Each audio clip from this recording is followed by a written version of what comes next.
akan di tema yang kedua. Jadi mungkin belum pada tahu nih untuk Kak Ayun sendiri itu selain menjadi founder di TikTok, beliau juga menjadi seorang penulis buku. Nah, ini buku terakhirnya itu di judul Buku Perempuan yang Tetap Berjalan. Kalau buku ini tuh untuk wanita-wanita ya, karena judulnya juga untuk perempuan, jadi ini cocok banget untuk perempuan-perempuan yang mungkin lagi merasa gagal, merasa lagi bertahan di titik-titik terakhirnya mungkin. Nah, untuk buku ini tuh genrenya self improvement ya. Tapi tenang aja teman-teman, karena buku ini tuh spesial banget. Ada 3 space untuk journalingnya. Jadi two in one ya, bisa sambil baca, bisa sambil nulis juga. Tapi kalau pengen yang pure nulis, kita ada jurnalnya juga. Ini judulnya Self Gratitude Journal Diriku Terima Kasih. Pokoknya kalau nulis ini tuh bikin tiap hari kita tuh merasa bersyukur ya, karena dalam satu harinya tuh ada sebanyak 8 pertanyaan yang bisa kalian jawab. Jadi ini tuh udah ada pertanyaannya, tinggal kalian tulis aja jawaban-jawabannya sesuai pertanyaannya di halaman ini. Nah, ini ada sedikit beberapa kalimat motivasi juga. Cuman karena ini tuh untuk menulis ya, lebih tepatnya journalingnya, jadi memang kata-katanya tuh kalimatnya lebih sedikit daripada nulisnya. Kalau nulisnya lebih banyak, kalimatnya sedikit, lebih sedikit. Kalau yang tadi motivasinya ini lebih banyak, nulisnya ini sedikit.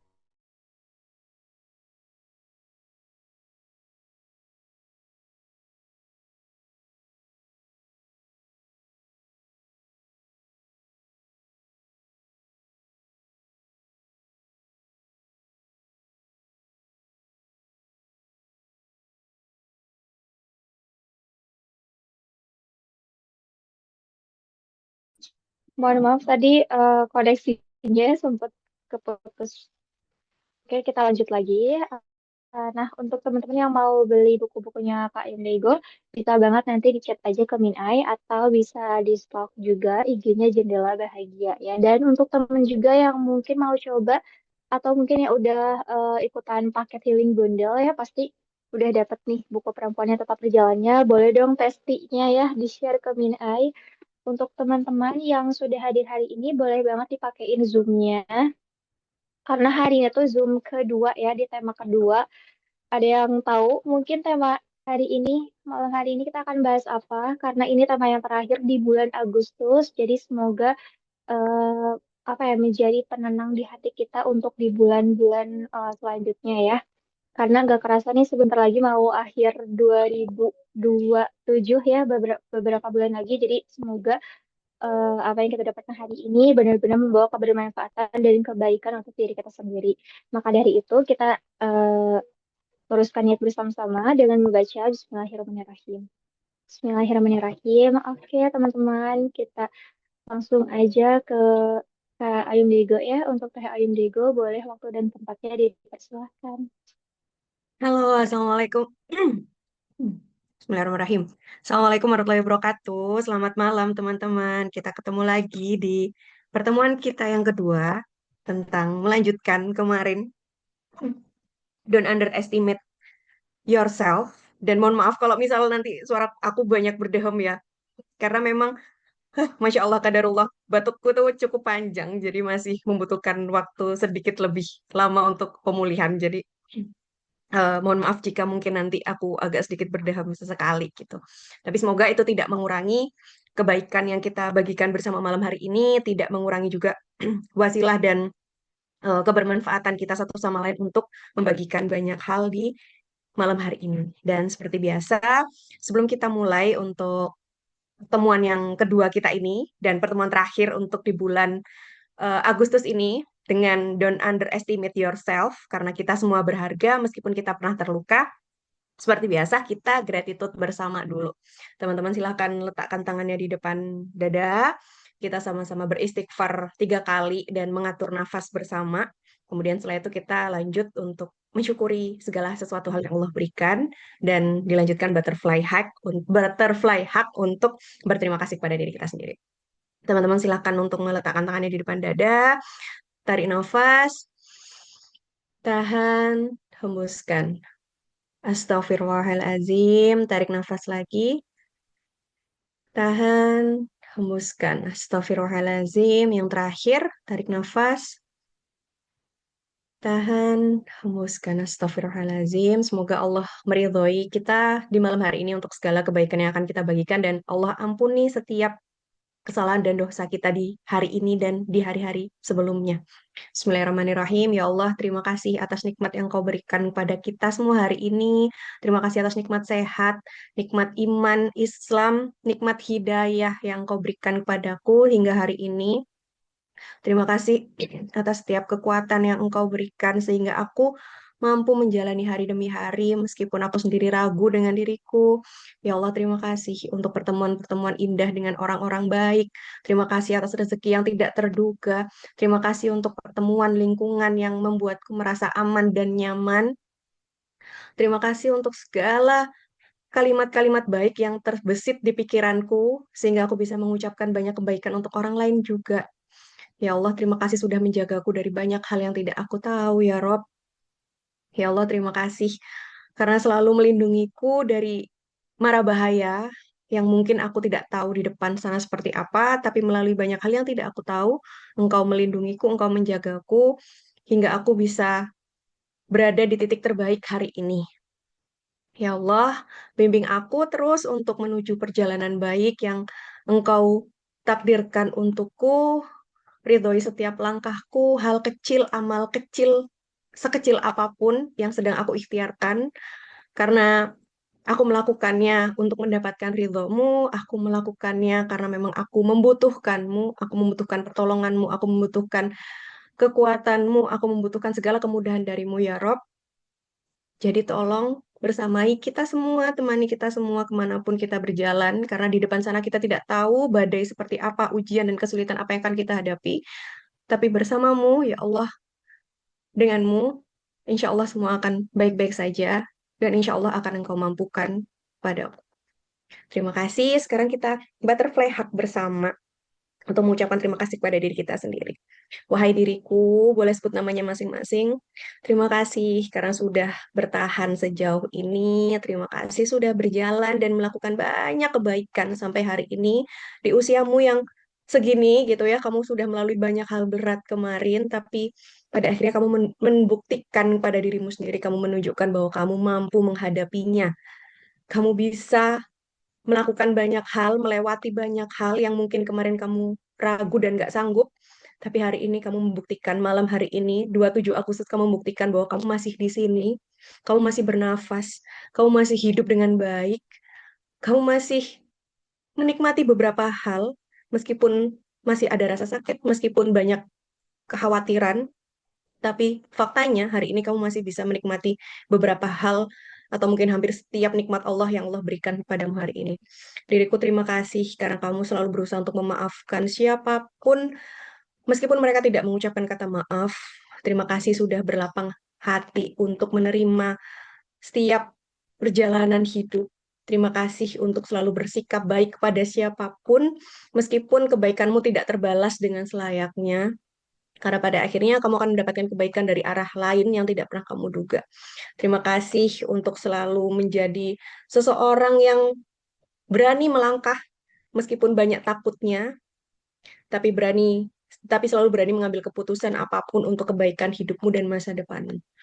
Terima kasih karena sudah menjadi sosok yang baik untuk anak kecil dalam dirimu, untuk tidak menghakiminya, untuk tidak menyalahkannya, untuk selalu menerima segala kelebihan dan kekurangannya, untuk menemaninya berproses lebih baik setiap harinya.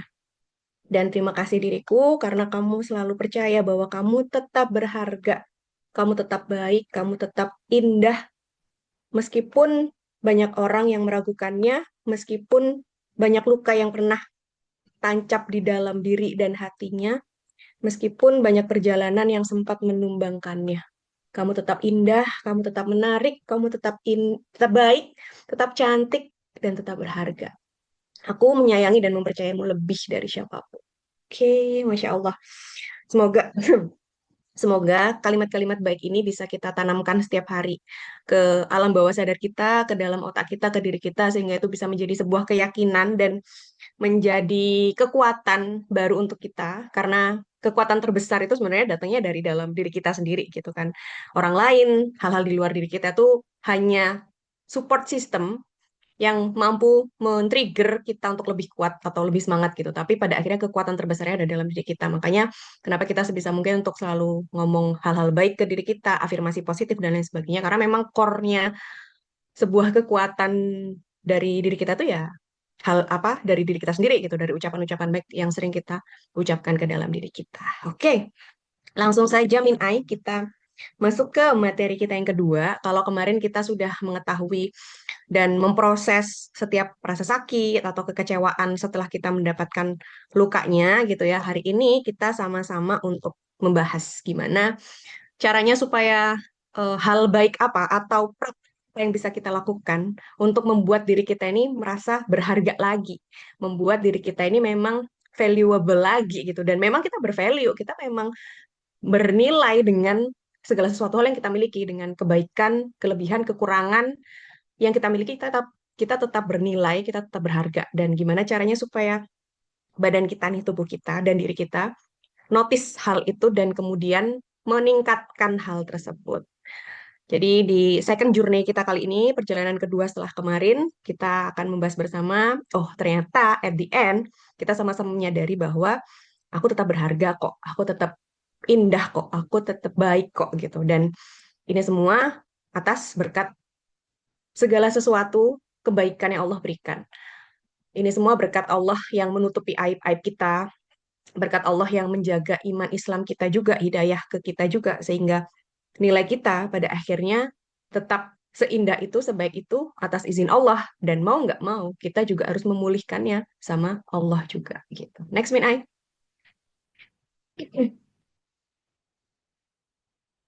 So, oke, kita mulai dengan diri kita yang sempat hilang kemarin.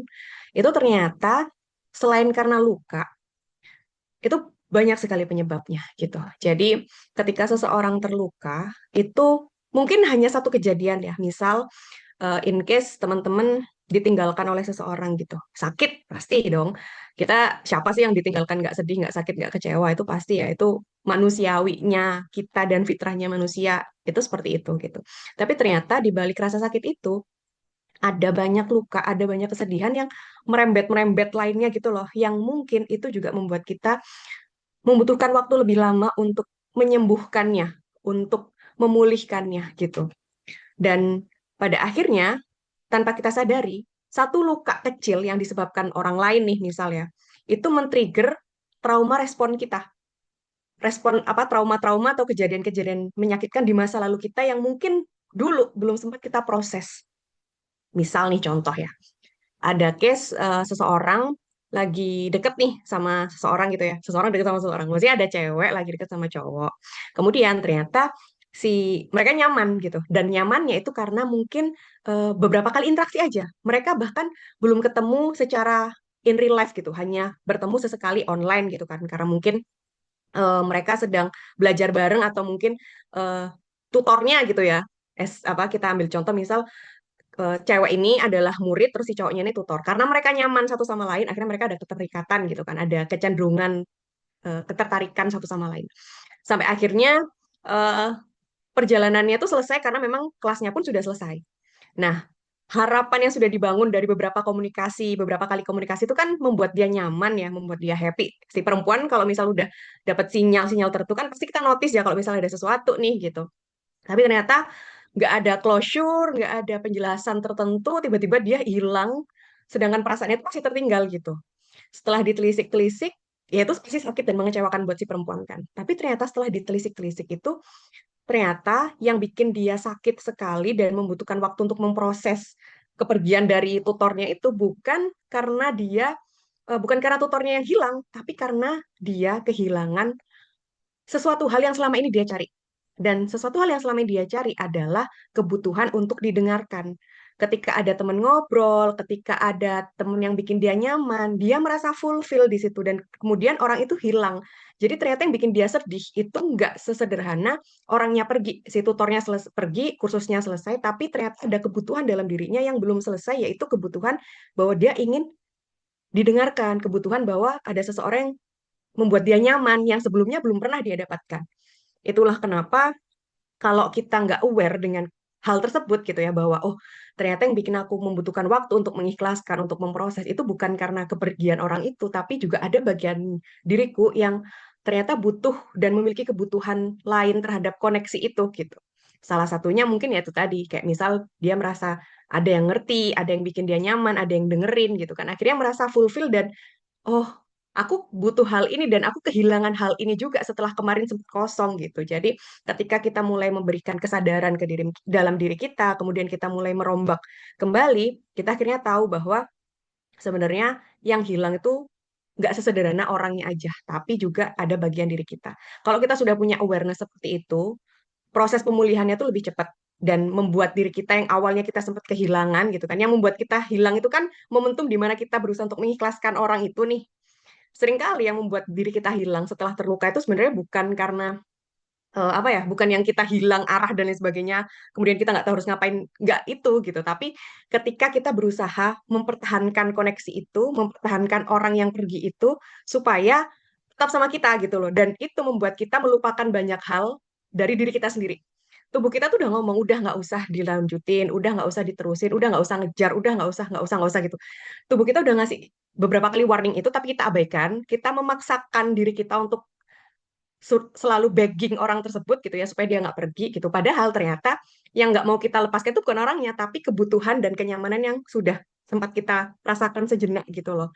Nah, kalau kita nggak punya awareness itu, karena ternyata kita ada trauma respon tersebut dan kita sempat merasa kehilangan diri kita nggak aware, kita kan semakin kesulitan untuk mengembalikan kehilangan diri kita itu gitu. Tapi kalau kita sudah mulai, oh iya ya ternyata aku punya kebutuhan ini, oh iya ya ternyata aku tuh sebenarnya yang bikin aku sedih itu bukan kehilangan dia, tapi karena kemarin sempat ada yang mengisi kekosongan itu, kemudian dia pergi, maka aku harus menerima bahwa akan ada kekosongan lagi nih gitu. Dan dari situ akhirnya kita tahu bahwa kekosongan itu tidak harus diisi oleh orang lain, tapi bisa kita isi dengan hal-hal lain yang bisa kita lakukan untuk diri kita sendiri gitu. Dan di Al-Quran juga Allah sudah menjelaskan bahwa menghubungkan diri kembali sama Allah itu adalah salah satu cara dan mungkin top tier cara untuk bisa menemukan kembali kenyamanan dan identitas diri kita atau kebutuhan-kebutuhan diri kita gitu. Karena Allah yang mengizinkan kita melalui fase ini gitu loh. Allah yang dan ini juga yang selalu aku pegang ya di setiap momentum apapun dalam hidupku. Aku tuh selalu berusaha notice dan ngasih tahu ke diriku sendiri bahwa Allah tuh ngizinin ini terjadi sama aku gitu. Kalau Allah udah ngizinin ini terjadi sama aku, artinya ada kebaikan yang mau Allah kasih. Dan tugasku nih, kebaikan apa sih yang mau Allah sampaikan melalui peristiwa ini gitu. Dan ternyata Allah mau ngasih petunjuk bahwa, oh ini loh kebutuhan yang sedang kamu cari. Oh ini loh yang kosong dari kamu. Oh ini loh trauma respon yang memang harus kamu proses. Oh ini loh yang harus kamu pelajari gitu. Dari situ akhirnya semakin hari kita semakin notice tentang diri kita dan semakin mengenal diri kita. At the end, setiap luka, setiap rasa sakit yang kita dapatkan itu adalah tujuannya membuat kita kenal sama diri kita sendiri. Bukan membuat kita apa ya hancur terpuruk. No, pada akhirnya kita tuh akan ngerti bahwa ini tuh cara Allah untuk bikin kita lebih kenal sama diri kita lewat setiap ujian-ujian dan kesulitan serta rasa sakit. Dan itu semua atas pertolongan Allah gitu. Dan Allah memang mengizinkan itu terjadi dan Allah pengen nunjukin ke kita bahwa ini loh, kamu tuh bisa terkoneksi dengan dirimu sendiri dan tahu dirimu tuh seperti apa sebenarnya gitu. Dan ini ada beberapa hal yang bisa kita lakukan untuk apa ya? Ini bisa kita lakukan sederhana banget dan nggak harus kita bertemu dengan masalah atau rasa sakit dulu untuk melakukan hal ini gitu. Karena ini daily daily rutin yang sederhana banget. Yang pertama, journaling. Kalau teman-teman sudah ada buku DTK, Diriku Terima Kasih itu bisa dilakukan, tapi kalau belum ada pun bisa di buku biasa juga nggak apa-apa. Jadi di buku tulis biasa, di buku tulis kosong gitu ya, sediakan untuk journaling, cuma nanyain ke diri kita sendiri, apa yang kita rasakan hari ini. As simple as that. Selalu tanyakan ke diri kita, apapun yang sedang kita rasakan dan apapun yang sedang kita pikirkan. Itu juga salah satu cara untuk kita kenal sama diri kita. Kalau aku pribadi, aku selalu berusaha untuk di setiap ada perasaan apapun ya yang bikin aku ngerasa nggak nyaman gitu. Aku pasti langsung tanya kayak, sebentar, ini perasaan apa nih? Aku ngerasa apa nih karena peristiwa ini?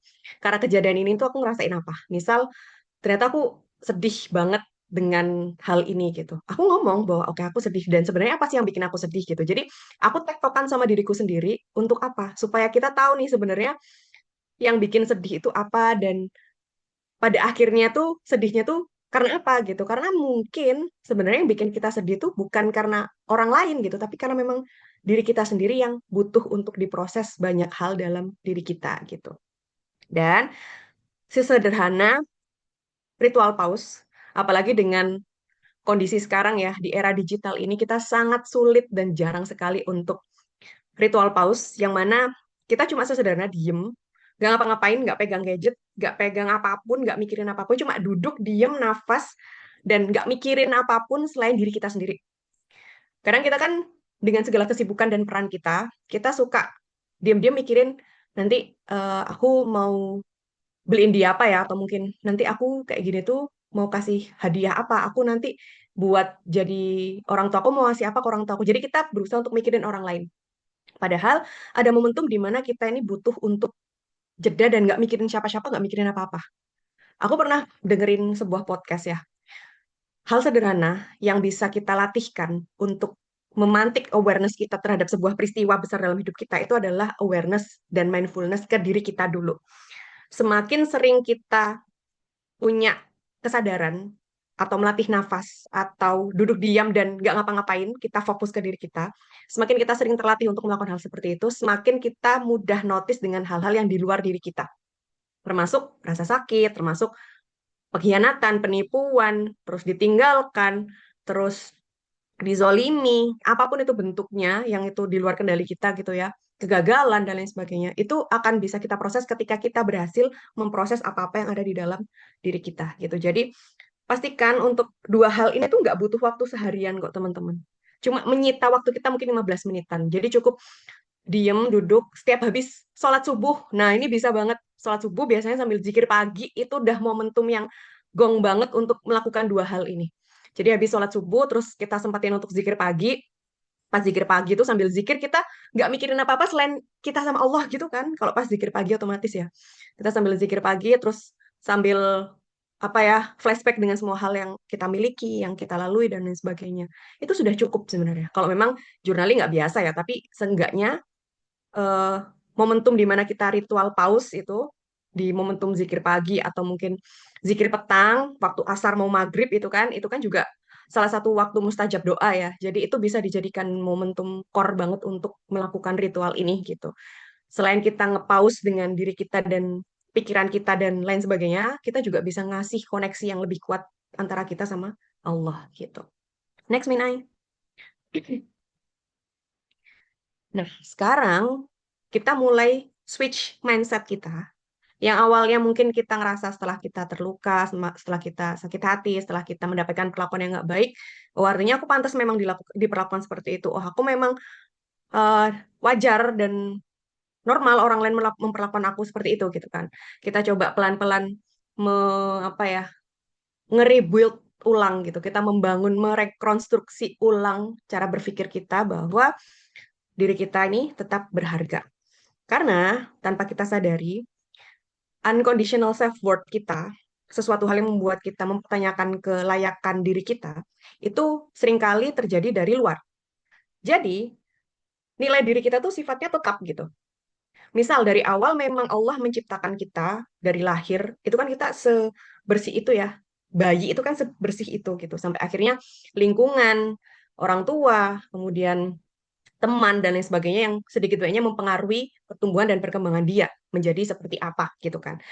Tapi ada satu core yang selalu Allah apa ya pastikan untuk dikasih ke dalam diri kita sebagai pedoman hidup kita sampai nanti akhir hayat, yaitu kolbu kita gitu kan. Dan nilai diri kita tuh sebenarnya ada di kolbu itu gitu. Jadi ketika kolbu itu tetap kita jaga dengan baik, core-nya kita itu gitu ya, dan dia bakal utuh gitu loh. As long as ini masih terkoneksi sama Allah, as long as ini tetap kita jagakan dengan baik, selama itu juga ya dia nilainya masih tetap stabil gitu kan, nggak berkurang dan nggak yang gimana-gimana gitu. Karena yang pada akhirnya mempengaruhi itu tuh di luar dari konteks diri kita sendiri. Kalau hal itu, kalau sumber yang membuat itu berubah adalah dari luar, maka kita juga bisa menentukan atau memberikan batasan bahwa yang dari luar itu bisa kita hentikan untuk nggak ngutak-ngatik ke diri kita, itu kita juga punya pilihan untuk itu gitu loh. Tapi kadang ya itu tadi kita masih apa ya, belajar atau berusaha untuk ngasih batasan supaya yang penilaian-penilaian dari orang lain, sikap-sikap orang lain itu tidak mempengaruhi kolbu yang sudah Allah bentukkan, yang Allah titipkan sebagai core pedoman dan pegangan hidup kita ke depan gitu. Entah itu validasi orang lain, ucapan orang lain, komentar orang lain, tindakan orang lain ke kita, itu kan semuanya dari luar semua gitu. Dan sebenarnya itu nggak mempengaruhi apapun kalau memang kita nggak mengizinkan itu untuk masuk sedalam itu. Kita punya, anggap aja tubuh kita, badan kita, diri kita itu adalah rumah. Kita punya pagar nih buat rumah itu gitu kan. Dan pagernya tuh mau dibuka sebesar apa itu kan hak kita sebenarnya. Kita berhak untuk ngatur sebesar apa pintu yang mau kita buka supaya orang lain bisa masuk atau cuma ngintip, itu hak kita sebenarnya. Tapi karena memang ada banyak hal yang pernah terjadi dalam hidup kita atau mungkin kondisi kita yang membutuhkan apa ya istilahnya validasi orang lain, pengakuan orang lain dan lain sebagainya sehingga pintunya tuh kita izinkan buka lebar supaya orang-orang bisa datang masuk nyeruduk ngapa-ngapain isi rumah kita gitu kan. Dan disitulah awal dari keresahan, kebimbangan, kekhawatiran, overthinking kita. Karena ya kita mengizinkan orang lain untuk masuk mengobrak-abrik segala core yang sudah Allah kasih dengan nilai yang tetap itu tadi gitu. Jadi kita berhak untuk menentukan itu teman-teman. Ketika kita sudah sadar nih, sudah aware bahwa oke, aku punya kemampuan untuk membatasi itu karena ini adalah rumahku sendiri, diriku adalah rumahku dan aku juga tahu bahwa kolbuku, nilai diriku yang Allah kasih itu sifatnya tetap, maka aku juga berhak untuk melindungi itu, aku berhak untuk menjaga itu dari segala validasi komentar, ucapan, tindakan orang lain. Bukan berarti kita antipati, bukan berarti kita egois, no. Itu dua hal yang berbeda. Antara kita menyusun self boundaries dan egois, itu dua hal yang beda. Jadi bukan berarti kita ketika kita mulai menentukan self boundaries artinya kita egois, no. Nggak dalam konteks seperti itu. Dan Allah juga sudah berfirman bahwa Allah menciptakan manusia dalam paling bentuk yang sebaik-baiknya. Kita tuh makhluk yang paling baik di antara semua makhluknya Allah. Jadi jangan hanya karena komentar orang lain, jangan hanya karena sikap orang lain, pada akhirnya itu mendefinisikan diri kita seperti itu gitu. Karena definisi kita nggak seremeh apa yang orang lain katakan. Nilai diri kita nggak seremeh apa yang orang lain lakukan ke kita. Nggak sesederhana itu. Jadi yakini bahwa nilai kita nggak bergantung dari apa yang mereka ucapkan, nilai diri kita juga nggak bergantung dari apa yang orang lain lakukan. Itu tergantung dari bagaimana kita meresponnya, bagaimana kita menjaga dirinya, bagaimana kita menutup gerbang menjaga rumah kita dengan kebijaksanaan. Dan ini bisa kita bantukan, kita kuatin pagar rumah kita dengan apa? Afirmasi, salah satunya. Kenapa afirmasi dan kenapa aku di awal Kitok itu selalu untuk ngajakin teman-teman self affirmation dengan ucapan terima kasih ke diri sendiri dan juga rasa syukur sama Allah gitu. Supaya kita tuh bisa ngasih input ke dalam pikiran kita hal-hal baik. Semakin banyak hal-hal baik yang kita tanamkan ke dalam diri kita, maka apapun yang orang lain lakukan, otak kita atau mungkin orang lain katakan gitu ya, itu sudah nggak bernilai sebesar itu di otak kita gitu. Karena Masya Allahnya, otak kita itu tuh pinter sekali teman-teman. Mau kita istilahnya kayak nggak cerdas-cerdas amat gitu ya, kayak atau mungkin kita ada bukan murid yang berprestasi, tapi semua orang, semua manusia yang Allah ciptakan itu memiliki kapasitas otak yang sama untuk mengisi sesuatu hal sesuai dengan keinginan kita. Kapasitasnya sama. Jadi ketika kita memutuskan untuk mengisi otak kita dengan kalimat-kalimat baik, positif gitu kan, otomatis tabungan kalimat baiknya tuh lebih banyak gitu. Misal kita ngasih tabungan, kita ngasih space kalimat positif setiap harinya gitu ya. Every single day kita kasih kalimat-kalimat baik ke diri kita, maka setiap harinya itu ke charge, keisi full gitu kan. Dan misal itu keisi sampai anggap aja kayak baterai HP jadi 100% gitu ya. Kemudian ketika itu kita bawa sehari-hari gitu, kita udah afirmasi nih, aku baik, aku cantik, aku berani, aku orangnya terbuka, aku orangnya aktif, aku akan memberikan respon positif dan lain sebagainya. Pokoknya kalimat-kalimat positif lah, sampai kita merasa secure dengan diri kita merasa aman dengan diri kita gitu kan. Udah 100% banget. Kemudian, di luar kendali kita tiba-tiba ada yang ngeremehin kita gitu. Alah, kamu tuh nggak akan bisa kayak gini gitu. Otomatis kita kena dong, mau sepositif afirmasi apapun ketika ada omongan orang lain yang cukup apa ya, menggelitik di hati kita gitu kan. Nggak dipungkiri kita pasti kaget dan shock dan sedih dan kecewa pastinya. Itu wajar. Wajar sekali respon kita. Tapi bedanya ketika kita sudah memberikan baterai afirmasi positif ke otak kita ini 100%, ketika ada omongan seperti itu, otak kita akan lebih percaya yang 100% dibandingkan omongan yang hanya sekali ucapan itu tadi. Tapi kalau otak kita nggak diisi dengan kalimat-kalimat positif, maka otak kita nggak punya data bahwa yang benar itu adalah yang positif itu. Yang akhirnya otak kita notisnya yang orang lain katakan itu adalah yang paling benar. Yang pada akhirnya itu juga yang membuat diri kita merasa value kita, keberhargaan diri kita tergantung dari omongan orang lain. That is the reason why kita merasa bahwa omongan orang lain, validasi orang itu lebih penting dari apa yang bisa kita masukkan ke input diri kita sendiri. Karena kita nggak ngasih full hal-hal baik ke dalam pikiran dan diri kita. Kita nggak memberikan, kita tidak mengizinkan diri kita untuk memproses dan memberikan input-input yang lebih positif. Sehingga satu kali omongan orang lain itu lebih valid bagi otak kita gitu. Karena otak kita tuh nggak bisa bedain. Yang ngomong siapa itu nggak bisa bedain dia. Dia nggak bisa bedain mana yang fiktif, mana yang fakta, siapa yang ngomong, dia nggak bisa bedain otak kita. Maka dari itu adalah kelebihan yang bisa kita gunakan untuk memanipulasi otak kita supaya taunya itu adalah hal baik. Dengan cara apa ya? Kita inputnya isinya dengan hal yang baik. Kita baca-baca buku yang positif, dengerin kajian, dengerin podcast-podcast yang positif, atau mungkin apapun yang baik-baik itu kita masukkan ke otak kita sehingga yang di framing sama otak kita itu adalah kalimat-kalimat baik. Disitulah fondasi sesungguhnya. Dan ketika ada omongan yang nggak baik dari orang lain, ya itu kayak cuma sebuah data kecil yang memang, oh iya memang aku sakit dengerin itu, tapi bukan berarti itu menunjukkan nilaiku gitu. Karena yang aku tahu selama ini yang aku masukin di otakku tuh konteks yang dia katakan tuh nggak kayak gitu sebenarnya gitu. Jadi itulah Masya Allahnya otak kita bekerja, teman-teman.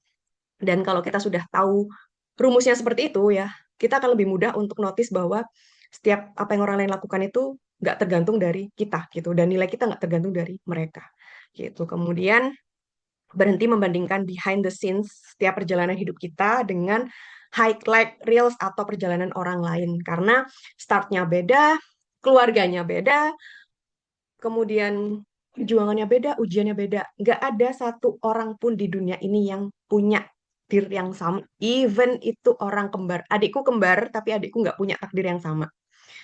Jadi mau sesama usianya apapun, sesama apapun perjuangannya, sesama apapun proses yang pernah dirakit juga mungkin ya kayak ngerasa aku tuh sama kok berjuang sama dia dan lain sebagainya. Nggak akan sama hasilnya.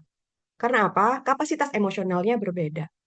Karena isi otak, pikiran, kemudian amalan-amalan yang mungkin kita nggak pernah tahu juga pasti berbeda. Banyak faktor yang bikin setiap orang tuh berbeda untuk mendapatkan segala sesuatunya.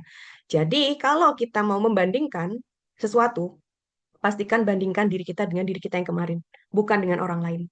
Karena yang pertama pasti bakal bikin kita capek, yang kedua bikin kita overthinking, dan yang ketiga bikin kita ngerasa tertinggal. Padahal ya startnya aja nggak sama. Ribuan faktor membuat kita tuh nggak ada yang sama, nggak bikin kita apa ya, ribuan faktor bikin kita tuh nggak sama orang lain gitu. Jadi untuk apa kita membandingkan kehidupan kita sama orang lain? Kalau teman-teman tiba-tiba ke-trigger kayak, duh enak ya dia, oh dia kok bisa ya secepat itu gitu kan, kayak tiba-tiba ada pikiran merasa bahwa aku kayaknya tertinggal atau mungkin kok dia enak gitu ya. Kalau sudah pikirannya mengarah ke sana, langsung ingat bahwa oh amalannya amalannya kita nggak pernah tahu apa. Ujiannya dia juga kita nggak tahu apa. Dan Allah selalu punya 1.001 cara untuk membedakan setiap hambanya gitu. Kita langsung nge-switch ke situ aja. Nggak ada yang sama di dunia ini gitu. Next, Min Ai. Oke, selanjutnya kita akan belajar untuk memaafkan diri kita sendiri. Ini part yang gampang-gampang susah sebenarnya. Karena ketika kita memaafkan orang lain ya kita gampang aja gitu kayak oh ya sudah dia minta maaf kita maafin gitu, tapi untuk minta maaf dan memaafkan diri kita sendiri itu kan nggak ada wujud nyatanya ya, maksudnya kayak gimana ngomong sama diri sendiri, gimana maafinnya ke diri kita sendiri gitu kan. Ternyata ada caranya, ada rumusnya. Kalau nggak salah kemarin aku pernah sharing nggak yang waktu pas di pertemuan pertama tentang red theory chair itu salah satu treatment atau terapi untuk kita ngobrol sama bagian diri kita yang waktu kecil atau momentum di mana kita tuh ketemu sama bagian diri kita yang pengen kita maafkan gitu ya. Jadi kita menutup mata di ruang sunyi, kita membayangkan kita pengen maafin diri kita yang bagian mana, yang kapan, untuk kemudian kita peluk dan kita omongin bahwa oke aku maafin kamu dengan setiap keputusan karena di dunia ini tuh nggak ada orang yang nggak hilaf, nggak ada orang yang nggak pernah ngelakuin kesalahan, nggak ada satu orang pun yang terbebas dari apa ya eh, lupa gitu ya. Jadi pasti ada momentum di mana kita tuh melakukan kesalahan gitu. Dan seringkali kesalahan itu yang membuat kita menyesali banyak hal, yang akhirnya membuat kita takut untuk menjalani kehidupan di masa depan, membuat kita merasa nggak layak untuk mendapatkan banyak kebaikan karena kita tahu bahwa kita pernah melakukan kesalahan dan lain sebagainya. Jadi jangan meremehkan sebuah kesalahan yang pernah kita lakukan gitu. Karena tanpa kita sadari, ketakutan, kekhawatiran, dan rasa tidak layak itu juga terbangun dari rasa bersalah yang belum kita proses. Maka dari itu, pentingnya memproses rasa bersalah ya dengan cara memaafkan diri kita sendiri.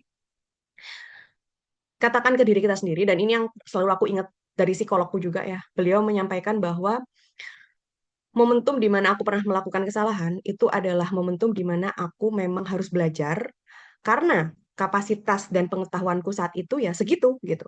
Aku belum tahu banyak hal saat itu sehingga tanpa aku sadari aku melakukan sebuah kesalahan. Kemudian di momentum itu memang aku adalah orang yang kapasitas emosionalnya masih belum terbentuk dengan sempurna gitu. Sekarang pun masih belajar, tapi dulu itu jauh lebih nggak tahu apa-apa gitu. Jadi ada aja momentum di mana aku keselip, kepleset dan lain sebagainya. Bukan berarti menormalisasikan apa yang sudah aku lakukan atau mewajarkan kesalahan yang pernah kita lakukan, tapi kita menyadari dan kita berlemah lembut terhadap diri kita yang pernah melakukan kesalahan. Semakin kita memahami kondisi kita waktu itu ketika melakukan kesalahan, semakin kita lemah lembut sama bagian diri kita yang waktu itu pernah hilaf, semakin kita bisa menerima kesalahan tersebut dan kita bisa berdamai. Tapi dengan catatan, kita tahu bukan berarti kita mewajarkan. Beda. Kalau kita tahu ya sudah sekedar oke, aku tahu nih aku dulu seperti ini gitu kan. Sudah selesai. Tapi kalau mewajarkan, ya artinya kita langsung ngambil kesimpulan bahwa oh aku kan dulu kan nggak tahu kayak gini. Jadi ya nextnya aku bakalan kayak gini lagi lah gitu. Itu mewajarkan karena kita tahu itu adalah hal yang normal, maka kita pengen melakukan lagi. Itu jelas salah gitu kan. Tapi kalau kita tahu, kita memahami, artinya kita sudah bisa mengambil kesimpulan untuk mencukupkan di fase tersebut. Dan dari situ kita akhirnya bisa pelan-pelan menerima lagi diri kita dan akhirnya ada keberanian untuk ke depan, akhirnya itu tidak menentukan nilai diri kita untuk di depan. Dan pastinya jangan berputus asa dari rahmat Allah, karena Allah aja tuh maha pengampun. Allah maafin kita, kenapa kita harus terus-terusan menghukum diri kita sendiri atas kesalahan yang pernah kita lakukan. Jadi ingat juga kalau kita terlalu keras sama diri kita sendiri, ingat bahwa Allah aja maha pengampun, Allah maafin kita, Allah mengampuni kita, maka kita pun juga harus sering-sering berwelas asih, sering-sering berbaik diri sama diri kita gitu. Terus ada narasi yang bisa teman-teman coba switch juga gitu ya. Lepaskan narasi harusnya aku tuh gini dulu gitu. Karena seringkali yang bikin kita gampang apa ya, ngerasa ngebawa terus sebuah penyesalan itu karena kita berusaha untuk memastikan yang sudah berlalu itu bisa kita ubah lagi. Itu yang sering bikin kita ngerasa kayak kok aku bisa melakukan hal seperti itu sih? Harusnya kan dulu gitu gitu. Kayak kita tuh seakan punya kekuatan untuk mengubah sesuatu hal yang sudah terjadi. Padahal sesuatu hal yang sudah terjadi masa lalu itu ya udah nggak bisa kita apa-apain gitu loh. Jadi tidak usah memaksakan sesuatu hal yang sudah berlalu dan menjadikan diri kita harusnya gini, seandainya ini. Sebenarnya kan kalau ini bisa gini gitu. No, mau berandai-andai kayak gimana pun kita nggak akan bisa mengubah apapun. Dan berandai-andai itu memang pekerjaannya setan untuk membuat kita nggak cukup dengan apa yang sudah kita miliki hari ini. Maka dari itu, apapun yang sudah terjadi, mari kita ikhlaskan, mari kita maafkan, kemudian fokus dengan apa yang bisa aku lakukan dan perbaiki hari ini. Apa yang bisa aku maksimalkan di hari ini, apa yang bisa aku perbaiki, yang kemudian akan mengubah kebaikan di masa depan. Nggak mudah, tapi bukan berarti nggak bisa. Dan itu hal sederhana yang bisa kita lakukan terus-menerus, kita latihkan ke diri kita terus-menerus setiap harinya. Dan mungkin ini juga bisa dicoba membuat surat permintaan maaf dan terima kasih kepada tubuh dan jiwa kita kayak tadi yang aku lakukan di awal gitu ya. Tapi mungkin permintaan maaf gitu kayak untuk diriku yang di usia ini gitu kan, aku minta maaf ya dulu kayak gini gini gini gitu. It's okay. Mungkin itu bisa dilakukan ketika kita merasa ada sesuatu yang bikin kita nggak nyaman dan ke-trigger atau keingat dengan sebuah peristiwa yang membuat kita menyesali hal tersebut gitu. Itu kita bisa langsung menuliskan permohonan maaf, surat permohonan maaf. Itu boleh next Min Ai. Oke, berhenti menjadikan masa lalu sebagai identitas. Ini juga yang kadang membuat kita tuh bias ya, membuat kita merasa Kalau dulu aku pernah mendapatkan peristiwa ini, kalau aku pernah diperlakukan seperti ini, kalau masa lalu seperti ini, artinya hidupku sekarang dan masa depanku pasti kayak gitu. Kemarin aku pernah dikhianati, artinya nanti ke depan aku bakal dikhianatin lagi, sampai terusnya aku bakal ketemu orang yang salah lagi, aku bakal dikhianatin terus. Kalau dulu aku pernah apa ya, istilahnya diperlakukan dengan tidak adil, maka ke depannya nanti aku pasti bakalan bertemu dengan orang yang memperlakukanku dengan nggak adil, dan seterusnya aku memang bakal diperlakukan nggak adil gitu.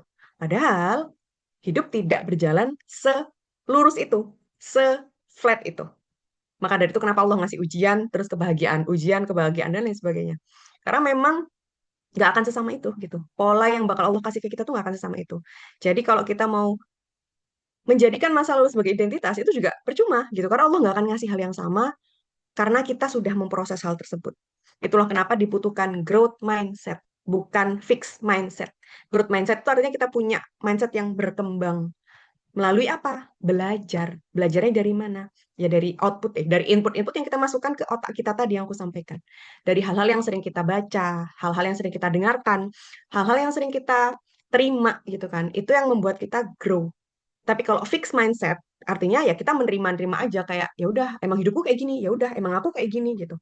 Dan kita nggak mau bertumbuh, kita nggak mau menjadi lebih baik gitu. Dan itu yang akhirnya membuat kita beneran membuat masa lalu itu sebagai identitas. Padahal kita punya kesempatan dan Allah selalu ngasih kesempatan kita untuk menjadi lebih baik, menemukan kehidupan yang lebih baik, bertemu dengan orang yang lebih baik. Allah selalu punya itu buat kita kok, gitu. Kenapa kita malah membuat diri kita nggak mau bertemu dengan itu gitu, sedangkan Allah aja menyediakan hal itu buat kita. Jadi masa lalu adalah pengalaman belajar, bukan vonis siapa diri kita hari ini. Allah melihat gimana kita mengakhiri sesuatu gitu ya, bukan dari masa lalunya.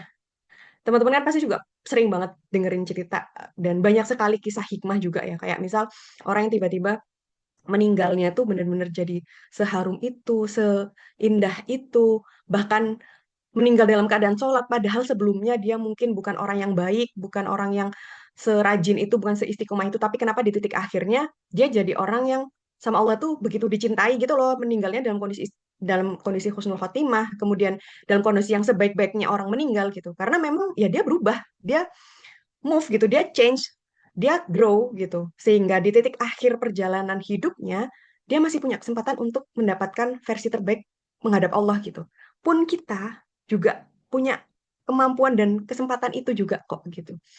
Jadi apapun yang terjadi di masa lalu kita selalu masih bisa dan punya kesempatan untuk reframing kembali, menyusun ulang kembali, memperbaiki lagi, dan bertumbuh dari perjalanan tersebut. Jadi jangan menjadikan masa lalu kita sebagai identitas dan pasti akan mendapatkan hal yang sama. No, kita selalu punya kesempatan untuk berubah, selalu punya kesempatan untuk bertumbuh lebih baik, dan Allah selalu menyediakan itu buat kita. Jadi coba merubah narasi kayak, oh aku ini adalah produk gagal yang aku pasti bakalan gagal, aku nggak akan pernah jadi orang baik, atau mungkin aku pasti nggak pernah berhasil banget buat dapetin ini. No. Bukan karena satu kegagalan, artinya kita akan mendapatkan kegagalan seumur hidup. Di satu case kita pernah gagal, bukan berarti kita nggak punya peluang-peluang lain yang lebih baik. Karena sebenarnya hakikat kegagalan itu adalah proses pembentukan. Dan kegagalan itu sebenarnya bagian dari proses, pada akhirnya bukan hasil.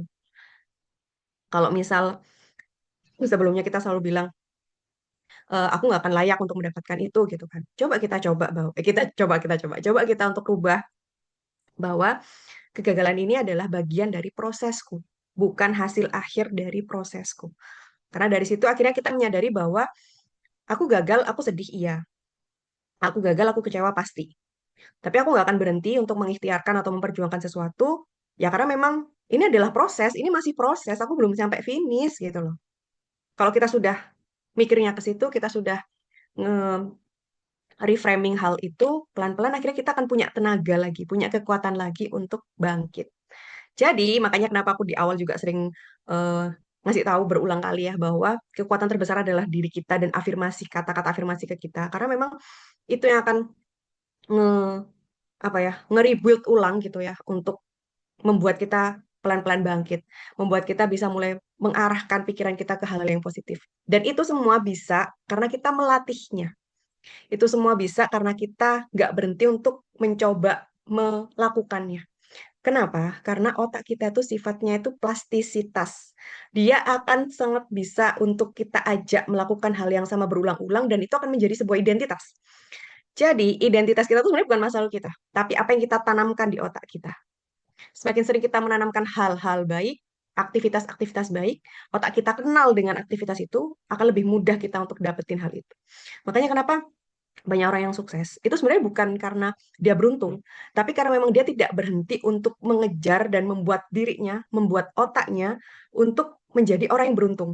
Dengan cara apa? Ya dengan cara memperkenalkan otaknya bahwa akan banyak hal baik, dia nggak berhenti bergerak, dia selalu mengikhtiarkan yang terbaik, nggak peduli berapapun kegagalan, nggak peduli berapapun kesulitan, nggak peduli berapapun eh, jalanan menghadang dia gitu ya. Dia ngajak otaknya untuk don't give up, don't give up, don't give up. Terus, terus, terus lakuin gitu. Akhirnya di titik tertentu dia bertemu dengan keberuntungan. Kesannya kayak memang dia beruntung, padahal di balik proses itu, aku selalu yakin setiap orang itu nggak semudah itu tuh mendapatkan keberuntungan, tapi akan selalu ada banyak hal yang selalu dia proses, yang tanpa kita ketahui gitu. Karena momentum dari keberuntungan itu tuh selalu datang ketika sebuah usaha yang mungkin dia nggak sadar usaha itu gitu kan. Dan momentum di mana Allah memang meridhoi hal tersebut gitu. Jadi ya udah meet apa match sorry match kemudian momentumnya pas akhirnya terwujud gitu dan itu semua berproses teman-teman. Kemudian rapikan dan buang barang yang memicu memori masa lalu yang merusak self worth. Kalau merasa ada sesuatu hal yang bikin kita nggak nyaman ketika melihat itu, kita boleh menyingkirkan terlebih dahulu. Karena yang kita butuhkan ketika menumbuhkan self worth itu adalah keyakinan ke diri kita sendiri dulu. Hal-hal yang di luar kendali kita yang buat kita nggak nyaman, kita boleh geser terlebih dahulu supaya diri kita aman dulu sama diri kita sendiri. Yang sering membuat kita ragu itu sebenarnya nggak serta-merta dari luar, tapi karena memang kadang diri kita tuh ngerasa nggak aman di situ. Bahkan di dalam diri kita sendiri kita nggak merasa aman gitu. Makanya kalau ada sesuatu hal yang mengganggu dan membuat kita ngerasa kurang nyaman, boleh disingkirkan atau disembunyikan terlebih dahulu sampai kita merasa oke, aku di sini, di ruangan ini, di tempat ini, di hidup ini, aku merasa aman gitu. Karena kita kan nggak pernah tahu setiap orang pasti punya trauma respon dan perjalanannya masing-masing yang mungkin membutuhkan waktu untuk diproses gitu. Boleh next, Min Ai? Oke, kita menemukan kembali setelah kita tahu bahwa ternyata untuk mengembalikan keberhargaan diri kita, selain karena memang kekuatannya ada dalam diri kita, pastinya nggak jauh-jauh dan nggak hilang dari harapannya ya sama Allah gitu. Dalam surat Al-Insyirah, kan Allah selalu bilang berulang kali, bersama kesulitan selalu ada kemudahan. Bukan sesudah ya, di Al-Quran itu Allah ngomongnya bersama. Jadi setiap kesulitan apapun itu pasti ada kemudahannya di situ. Mungkin bukan kemudahan dengan wujud yang sama seperti kesulitan atau mungkin berkebalikan. Misalnya nih kesulitannya aku lagi kesulitan keuangan, maka kemudahannya dalam sekejap Allah langsung kasih kemudahan keuangan juga. Belum tentu seperti itu. Bisa jadi kemudahannya kita dipertemukan dengan orang baik sehingga kita selalu ditolong meskipun nggak secara materi gitu. Misal kita sedang kesulitan materi, kemudian ternyata Allah mempertemukan kita dengan orang-orang baik yang suka ngasih-ngasih ke kita, suka bikin kita nyaman, kemudian bikin kita sering cerita, bantu kita dan ngertiin kita dan lain sebagainya itu juga merupakan kemudahan yang Allah kasih gitu. Jadi nggak serta-merta dengan wujud yang sama, tapi sesuatu hal yang pastinya membuat kita merasa aman untuk melanjutkan dan berjuang menyelesaikan kesulitan itu. Itu pemaknaan dari bersama kesulitan ada kemudahan. Meskipun at the end, ya pasti akan Allah bantu dan Allah tolong dan Allah beri kemudahan juga pastinya. Tapi daripada kita akan ngeset bahwa oh kemudahan dari Allah itu artinya kalau sekarang aku dikasih kesulitan keuangan, setelahnya aku pasti bakalan beberapa hari setelahnya aku pasti dapat kemudahan keuangan nih. Dan ketika itu nggak berjalan sesuai dengan harapan kita ya ujung-ujungnya kita pasti bakalan mempertanyakan keadilan Allah dan lain sebagainya tentang Allah. Padahal Allah nggak pernah ngasih kita sesuatu hal yang nggak baik gitu kan. Maka dari itu nggak ada salahnya kita menyadari bahwa kemudahan yang Allah berikan itu bukan tentang sesuatu hal yang sama dengan kesulitan kita, tapi kemudahan-kemudahan lain yang mungkin membuat kita merasa aman dan nyaman untuk melanjutkan hidup ini dengan segala kesulitan yang kita miliki gitu.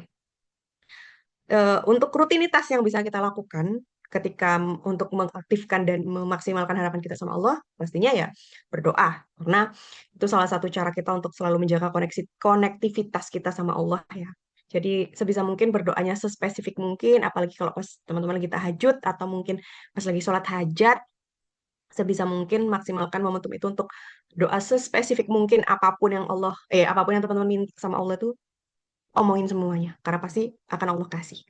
Kemudian ikhtiar kita sebagai manusia, jangan lupa untuk bisa bikin vision board ya, atau target-target atau keinginan gitu ya. Supaya apa? Supaya kita bisa meningkatkan harapan hidup kita. Makanya kenapa di awal tahun itu banyak program-program atau komunitas-komunitas atau orang-orang yang ngajak bikin vision board nggak tuh, vision board, karena untuk mencetus harapan seseorang untuk berjuang. Meskipun aduh kayaknya nggak mungkin deh aku mewujudkan ini gitu. Kayaknya ini terlalu besar deh buat aku gitu. Tapi ketika kita sudah lihat vision board-nya, kita sudah tahu nih aku pengen ini, pengen itu, ada bagian diri kita yang akan notice bahwa aku pernah menginginkan hal ini. Dan itu akan mencetuskan harapan dalam diri kita ketika kita mau give up dengan kehidupan. Karena dalam 1 tahun itu ya teman-teman, jangan kan 1 tahun lah, 1 minggu lah, jangan 1 minggu lah, besok aja kita nggak tahu apa yang akan terjadi dalam hidup kita. Jika kadarullah ada sesuatu hal yang bikin kita kaget dan sedih dan hancur gitu ya, nggak memungkiri bahwa akan ada momentum di mana kita akan ngerasa kehilangan harapan dan capek dengan peristiwa tersebut gitu loh.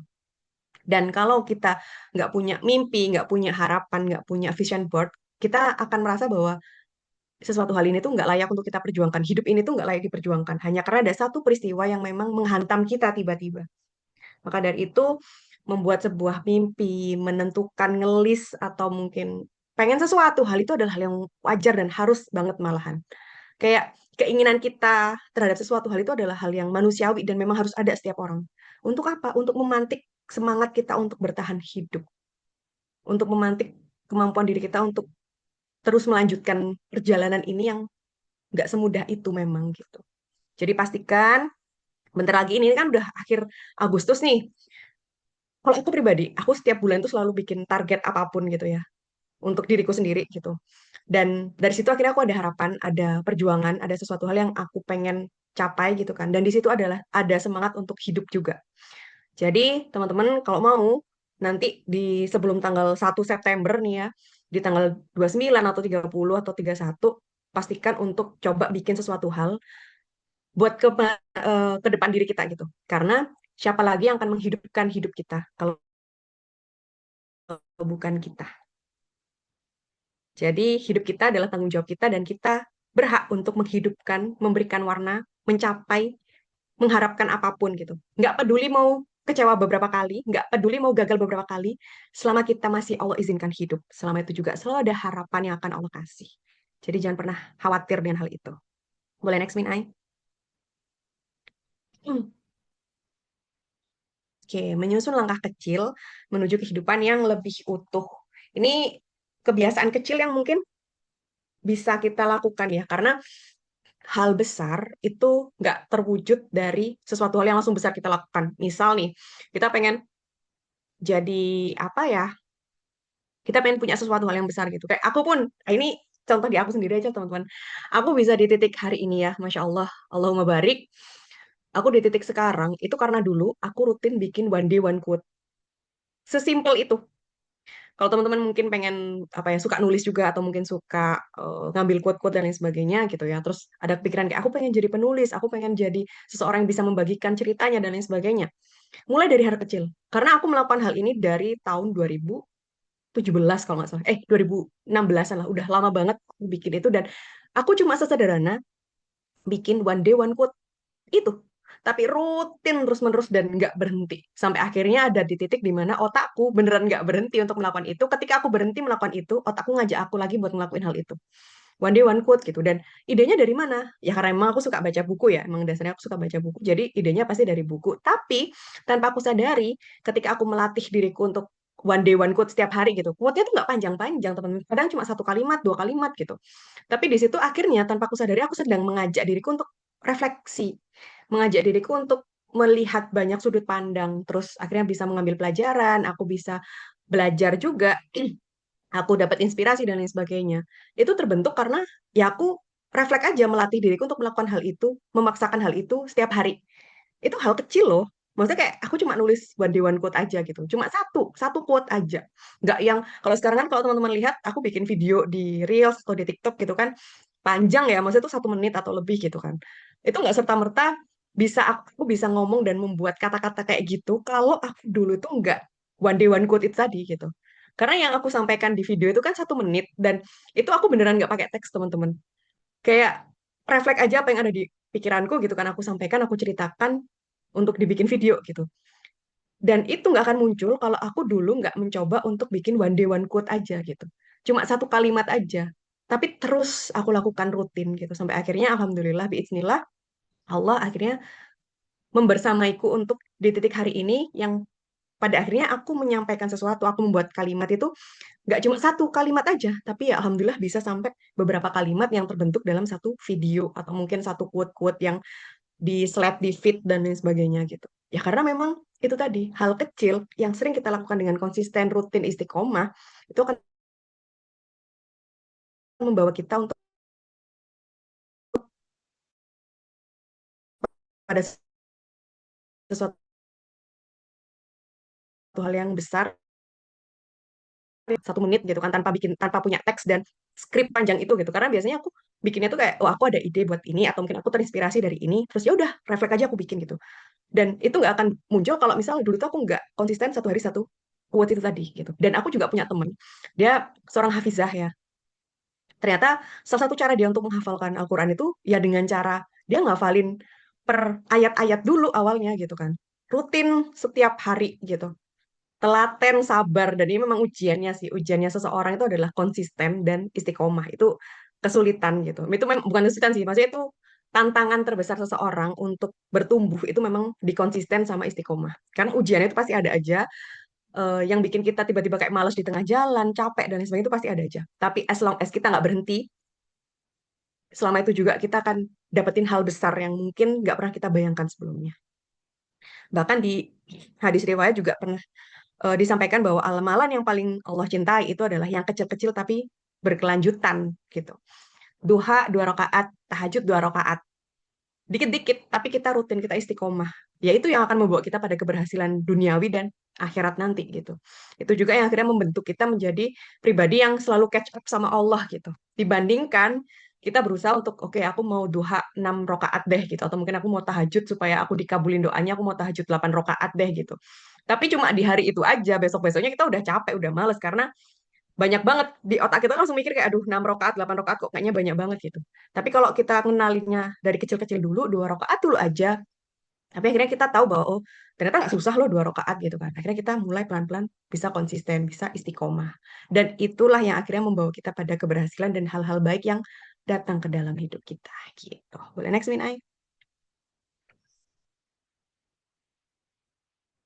Oke, langkah-langkah kecil yang bisa kita siapkan untuk diri kita tuh ada 3 poin ya, karena memang diri kita tuh sebenarnya terdiri dari banyak hal, tapi aku mengambil garis besarnya di apa ya, 3 stage. Yang pertama adalah fisik, emosi, dan spiritual. Kalau fisik udah jelas yang terlihat oleh mata kita, yang terasa oleh badan kita gitu ya, itu fisik. Kita bisa coba self-care, kita skincarean, kita olahraga kecil-kecilan, jalan jalan kaki, tidur cukup, makan yang sehat, dan lain sebagainya itu bentuk kita untuk merebuild kembali, mengaktifkan keberhargaan diri kita. Ketika kita bisa mulai notice dan melakukan treatment tertentu spesifik, konsisten, istiqomah terhadap 3 hal ini. Kuncinya di situ. Jadi kalau teman-teman bertanya, aku gimana caranya supaya bisa merasa berharga lagi? Pegang 3 hal ini, fisik, emosi, spiritual, kita konsistenin, kita fokusin untuk mengutak-atik 3 hal ini. Secara fisik kita bisa self care, bisa skincarean, bisa olahraga sederhana, bisa makan sehat, tidur yang cukup. Ini yang penting banget karena aku yakin di era sekarang pasti susah banget buat tidur cepet ya. Minimal kayak jam 12, jam 1 gitu. Kayak tidur jam 9 aja udah sangat jarang sekali gitu. Kemudian emosi ini juga yang perlu kita jaga, yang perlu kita selesaikan. Makanya aku selalu bilang untuk pastikan teman-teman tanya ke dirinya teman-teman setiap hari, apa yang aku rasain ya hari ini ya, aku gimana ya sekarang ya gitu. Kayak ngobrol sama diri sendiri aja nggak apa-apa gitu loh. Itu bukan sebuah keanehan sebenarnya. Jadi it's okay. Dan tetapkan boundaries. Selalu pastikan untuk kalau kita sudah ngerasa capek dan nggak sanggup, jangan dipaksain. Tubuh kita tuh pinter banget teman-teman, Masya Allah. Selalu tahu bahwa sebenarnya kita tuh nggak bisa. Tubuh kita tuh pasti langsung mereaksikan sesuatu hal kalau memang itu tuh nggak cocok dan kita tuh nggak mau, itu sebenarnya udah tahu dia. Tapi kadang karena kita nggak enak, karena kita segan, karena kita takut dan lain sebagainya, akhirnya kita memaksakan diri. Jadi mulai sekarang kita harus pelan-pelan melatih. Ini bisa dilatih kok. Jadi bukan karena kita nggak bisa, aku tuh nggak bisa, aku orangnya nggak enakan dan lain sebagainya. No, bukan nggak bisa. Kita masih belum melatih dengan intensitas yang cukup aja ke diri kita gitu. Dan di awal itu pasti memang nggak gampang. Untuk memberikan boundaries di awal itu pasti akan ngerasa kayak, aduh aku kayaknya jahat banget deh. Kayaknya aku terlalu tega deh sama dia. Kayaknya aku keterlaluan deh sama dia. Padahal kita lagi dengerin tubuh kita lebih kencang dibandingkan dengerin orang lain.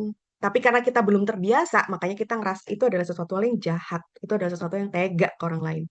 Maka dari itu kita latih pelan-pelan supaya nanti pada akhirnya kita terbiasa. Gitu. Dan yang terakhir, udah pasti dan sudah apa ya, udah paten lah hubungan kita sama Allah gitu ya. Kita pegang erat zikir-zikir kita gitu kan. Zikir pagi, zikir petang. Kalau mungkin memang nggak sempet ya bisa zikir daily aja gitu. Kita istighfar setiap hari, kita sholawat setiap hari, kita Asmaul Husna setiap hari, di momentum-momentum yang kita nggak makan, nggak di kamar mandi, nggak lagi ngobrol gitu. Pastikan untuk selalu terkonek untuk hal itu gitu sama Allah dengan zikir. Karena zikir itu adalah satu-satu ibadah yang nggak butuh apa-apa selain mulut kita dan hati kita. Jadi jangan menyia-nyiakan ibadah yang apa ya, seremeh ini gitu loh. Maksudnya kayak dia nggak ngapa-ngapain gitu. Dia nggak butuh apa-apa gitu. Tapi impactful sekali ke dalam hidup dan ketenangan diri kita. Jadi kalau dirasa memang pengen mengembalikan keberhargaan diri kita dan mengaktifkan lagi core kita yang sudah Allah titipkan itu tadi yang aku bilang di awal, kolbu kita supaya dia selalu terjaga dengan baik, maka pegang tiga hal ini. Jaga tiga hal ini, fisik, emosi kita, dan spiritual kita. Boleh next, Min Ai? Oke, kamu tidak berkurang sedikit pun hanya karena pernah terjatuh. Jadi, kalau kita jatuh, itu bukan berarti kita memang luka, tapi luka itu selalu bisa diobatin, teman-teman. Ingat itu. Kita jatuh, kita pasti terluka, tapi luka itu selalu ada, bisa diobatin, dan Allah selalu punya obatnya. Mau dimanapun, mau gimana pun, Allah pasti punya obatnya. Allah mendatangkan penyakit itu pasti ada obatnya. Allah memberikan kita rasa sakit itu pasti ada obatnya. Jadi nggak ada yang berkurang sebenarnya. Ketika kita jatuh itu kita nggak ada yang kurang, malah nambah. Nambah apa? Nambah pelajaran. Kita jadi lebih hati-hati, kita jadi lebih milih-milih, kita jadi lebih teliti, nggak ceroboh dan lain sebagainya. Jadi even kita jatuh, kita apa ya, kita terpuruk, kita terperosok dan lain sebagainya, terkesan kita kayak tertinggal, terkesan kayak kita kehilangan sesuatu. Tapi itu tetap ada obatnya, itu tetap ada penggantinya, itu tetap ada sesuatu hal yang Allah kasih di situ, gitu. Jadi pada akhirnya kita nggak kehilangan apapun di dunia ini, malah menambahkan sesuatu ke dalam diri kita, yaitu apa? Pembelajaran. Jadi pulihlah bersama Allah dan perlahan. Aku selalu mengunderline proses setiap teman-teman yang sharing di Kitok one on one ya. Kan mereka kan pasti cerita dengan setiap permasalahannya masing-masing ya. Aku selalu bilang bahwa pelan-pelan aja, perlahan gitu. Karena semakin kita enjoy the moment gitu ya, rasa sakitnya atau mungkin kesulitan yang mungkin kita tahu, kemudian triggernya, relapse-nya, apapun itu gitu ya. Semakin kita akhirnya notice bahwa, oh aku sedang melalui fase ini. Dan it's okay gitu, pelan-pelan. Karena semakin kita pengen cepet selesai, semakin kita pengen cepet sembuh, semakin cepat kita pengen ngejar sesuatu hal gitu ya, semakin cepat juga hal itu akan hilang. Ketenangan pun itu tidak terwujud karena segera gitu. Gak serta-merta kayak aku pengen tenang terus ngapain ya biar aku tenang. Oh aku healing deh aku mana gitu kan. Gak serta-merta kan langsung bener healingnya tuh keluar kota atau kemana tuh bikin kita tenang. Tapi pas balik ya kita keinget sesuatu hal lagi gitu. Jadi ketika berproses untuk menyembuhkan sesuatu, berproses dengan kesulitan, dengan ujian apapun itu bentuknya, pastikan untuk pelan-pelan, tapi pasti pelan-pelan tapi ada pergerakan. Jadi bukan karena kita pelan-pelan terus kayak ya udahlah aku nggak ngapa-ngapain, ya udahlah aku pasif aja, nggak gitu juga konsepnya. Pelan-pelan artinya kita tetap melakukan sesuatu hal dalam koridor kendali kita, kita melakukan hal baik yang menuju pertumbuhan dan perkembangan kita tetap jaga hubungan baik kita sama Allah, tapi tetap menikmati prosesnya dengan apapun yang terjadi di dalamnya. Jadi perlahan tapi pasti dan pastinya sama Allah gitu. Boleh next Min Ai? Kayaknya slide terakhir sih. Udah ya? Oke. Oke, seperti biasa, ini udah slide terakhir ya teman-teman. Terima kasih sudah menyimak sampai akhir dan seperti biasa, kita akan journaling di akhir acara nggak tuh, nggak akhir materi ini. Tadi boleh ngeback apa namanya? PPT yang slide itu nggak Min Ai yang eh, memaafkan. Aku mau kita hari ini sama-sama memaafkan diri kita. Yang slide berapa tadi ya? Tiga atau ya? Tiga atau empat tadi. Jadi silakan teman-teman tuliskan surat permohonan ini, tulis surat permohonan maaf dan terima kasih kepada diri kita yang sudah berjalan sejauh ini. Teman-teman silakan tulis. Coba hari ini teman-teman diam sejenak, kemudian coba panggil kembali, recall kembali memori yang menurut teman-teman ini adalah sebuah penyesalan yang pernah aku lakukan. Kemudian silakan tuliskan ucapan maaf apa yang ingin teman-teman sampaikan ke diri teman-teman yang waktu itu melakukan sebuah kesalahan. Entah itu kesalahan besar, kesalahan kecil, apapun itu. Nggak dimention kesalahannya pun juga nggak apa-apa. Yang penting ucapan maafnya aja yang pengen teman-teman sampaikan seperti apa, silahkan dituliskan. Dan itu statement yang pertama, statement yang kedua adalah ucapan terima kasihnya. Silakan teman-teman tuliskan, dan untuk Minai boleh ditambah audio juga boleh ya. Nanti kita ketemu di jam 8.45.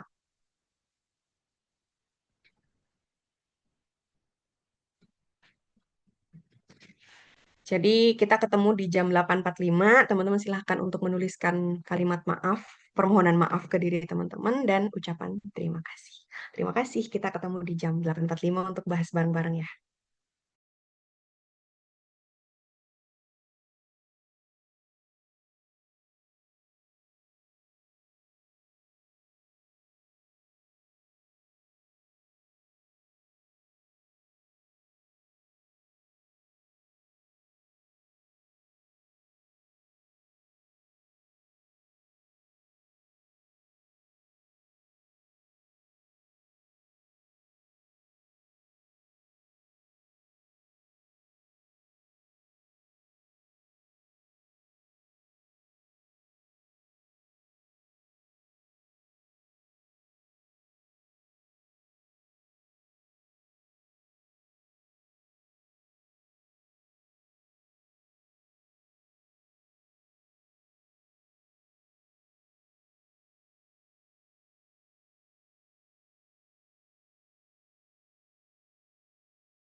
Oke, teman-teman, adakah yang udah selesai?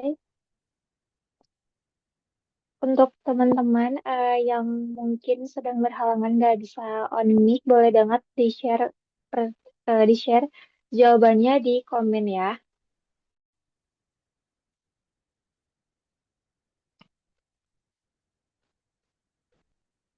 Oke, mau siapa dulu nih? Yang udah on cam dulu, mungkin mau dari Kak Nana atau mau dari Kak Revin? Oke, kayaknya masih pada nulis ya. Sambil mungkin aku eh, jelasin beberapa manfaat journaling sambil nunggu teman-teman.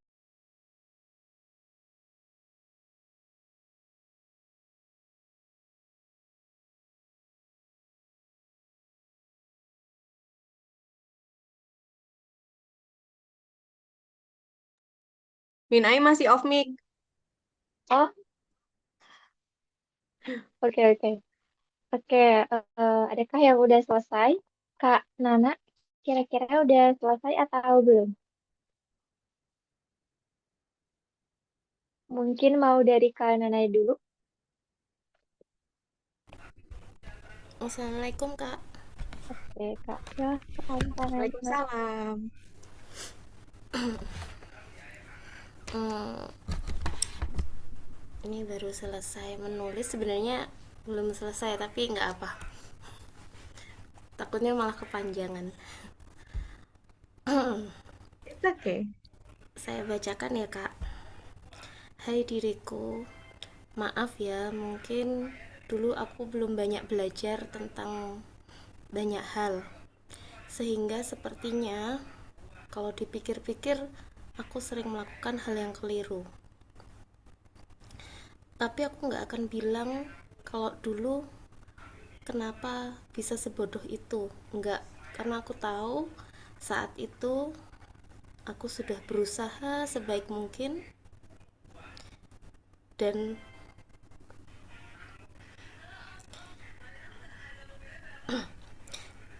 memang dulu sebaik itu kamu bersikap sebaik itu. Hanya saja ternyata setelah banyak belajar aku jadi tahu kalau hal itu udah nggak boleh diulangi lagi, nggak boleh terulang lagi. Aku nggak akan bilang kamu dulu bodoh dan salah, tapi aku tahu itu nggak boleh terulang lagi.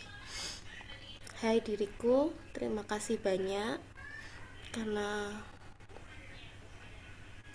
kamu sudah bertahan, sudah mau bangkit dan banyak belajar.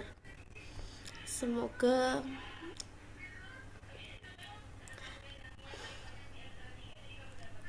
semoga Allah terus menemani di setiap langkah ke depannya.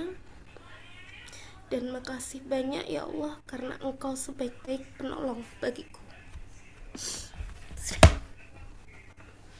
Masya Allah, keren sekali Kak Nangis. Nana. It's okay. Masya Allah, terima kasih Kak Nana sudah Ya, membagikan hasil journaling dan reflektifnya.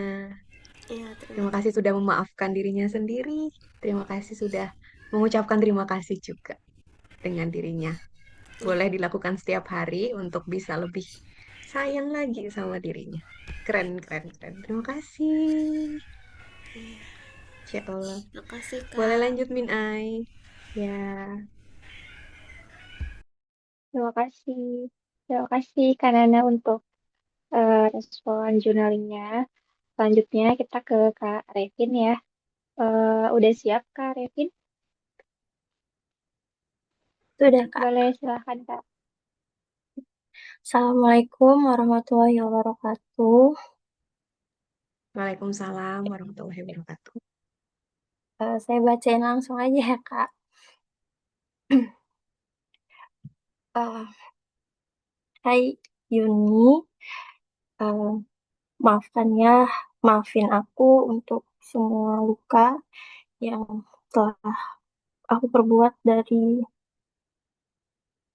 kita kecil bahkan sampai saat ini.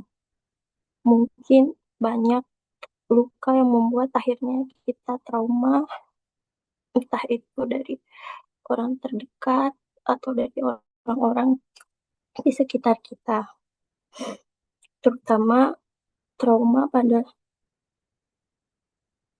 dia yang pernah hadir, tapi hadirnya membawa luka. Andai waktu itu aku tidak mempercayainya, melebihi percaya ke diri kita, mungkin kita nggak akan sampai ada di tahap seperti ini. Maafin juga,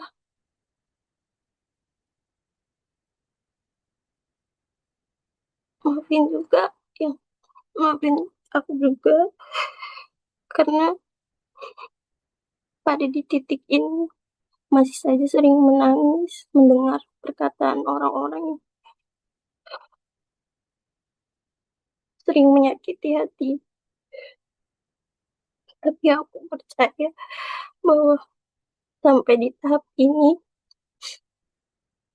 kita sama-sama bisa belajar lagi ke depannya.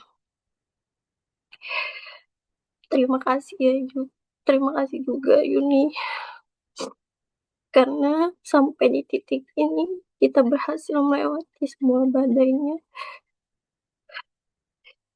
yang kadang seringkali menjatuhkan langkah kita. Aku percaya bahwa di kemudian hari kita bisa melewatinya dengan baik lagi. Tapi aku harap kita masih menjadi anak yang di hidupnya menebar kebaikan, menebar sayang, menebar cinta untuk orang lain. Meskipun aku tahu juga kamu hidupnya tidak semulus itu. Terima kasih, Kak. Masya Allah. Terima kasih Kak Revin. Take your time. Boleh minum dulu Kak Revin dan Kak Nana. Boleh minum kalau mau minum dulu. Boleh atur nafas juga. It's okay. Karena memang malam hari ini kita mau memaafkan dan berwelas asih. Baik-baikin sama diri kita. Untuk kemudian nanti ke depannya kita bisa lebih siap menghadapi banyak hal yang di luar kendali kita gitu. Dan terima kasih Kak Revin sudah menyampaikan permohonan maafnya ke diri sendiri, sudah menyampaikan semuanya, sudah berani mengungkapkan apa ya rasa bersalahnya juga, kemudian mengakui bahwa itu adalah proses pembelajaran dan akhirnya berterima kasih karena sudah bertahan sejauh ini dan mendoakan hal-hal baik untuk kehidupannya di masa depan. Masya Allah. Terima kasih banyak Kak Revin. Boleh dilanjutkan Min Ai.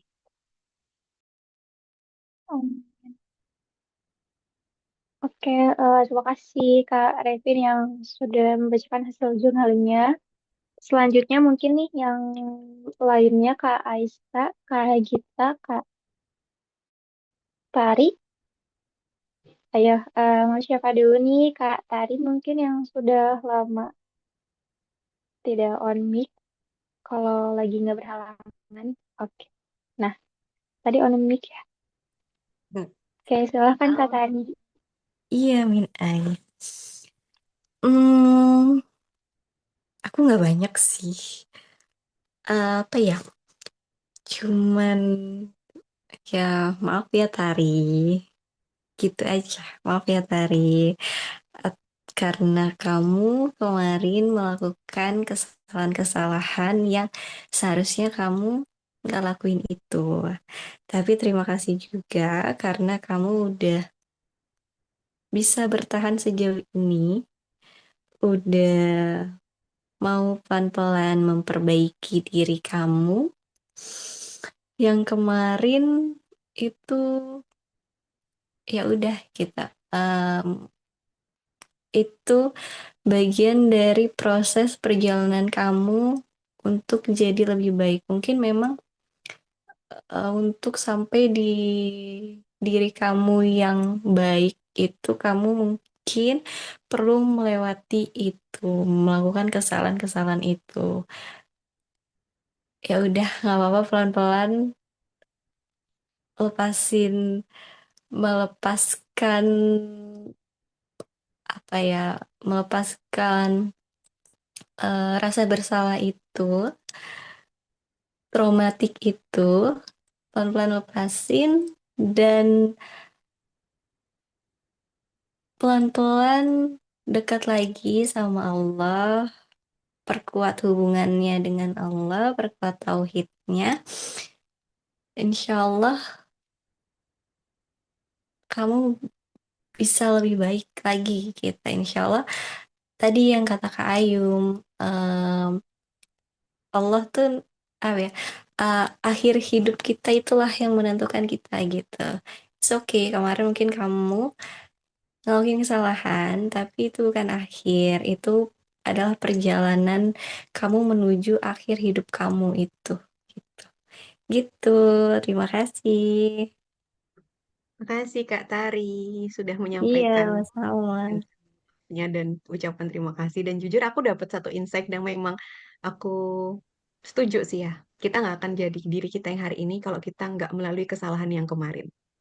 Itu adalah sesuatu hal yang powerful juga buat kita dalam menerima dan berproses untuk melalui atau apa ya berdamai dengan diri kita di masa lalu atau kesalahan-kesalahan itu karena memang itu valid teman-teman tanpa kita sadari mungkin kita merasa kayak waktu itu aku punya kesalahan ini aku ada penyesalan ini atau mungkin aku pernah melakukan dosa kesalahan ini dan lain sebagainya apapun itu tapi percayalah diri kita yang hari ini itu nggak akan terbentuk seperti ini, nggak akan sekuat ini, nggak akan mungkin sehangat ini, sebaik ini, sedewasa ini, sebijaksana ini kalau kita nggak melalui fase kesalahan kemarin, tidak melalui fase hilaf atau mungkin fase penyesalan yang mungkin sempat kita rasakan kemarin gitu. Jadi memang yaitu adalah satu paket fase dalam perjalanan hidup kita yang memang harus kita terima dan kita jalani karena memang di proses itulah terbentuklah kita hari ini gitu. Jadi itu juga salah satu insight yang bisa kita bawa bersama-sama malam hari ini supaya kita tidak lagi menyesali apapun yang sudah pernah terjadi atau apapun yang pernah kita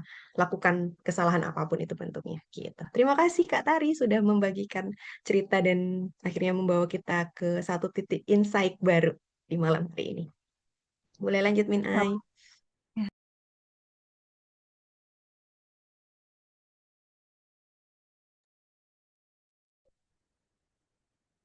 Oke, terima kasih Kak Tari.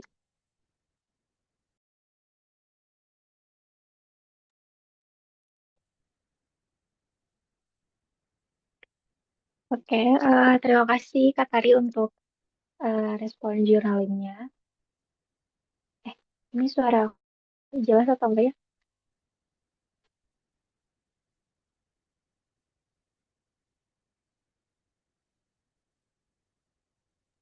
Jelas Min Ai, aman. Oh, oke, oke. Aku takutnya agak gangguan ya. Oke, selanjutnya kita masuk ke sesi Q&A ya, teman-teman. Kalau misalnya mungkin tidak ada pertanyaan, boleh banget untuk sharing. Eh, Mungkin testimoni juga boleh banget ya, apa yang mungkin kalian rasakan setelah di dua pertemuan hari ini. Dan hari ini kan karena yang terakhir, jadi mungkin apa kesan dan kesannya kalau misalnya tidak ada pertanyaan, boleh disampaikan aja ya. Oke nih, kita mau ke Kak siapa dulu? Kak Gita mungkin nih nggak ada suaranya Kak Gita atau Kak Aiska atau boleh juga mungkin dari Kak Nana, dari Kak Revin dan Kak Tari.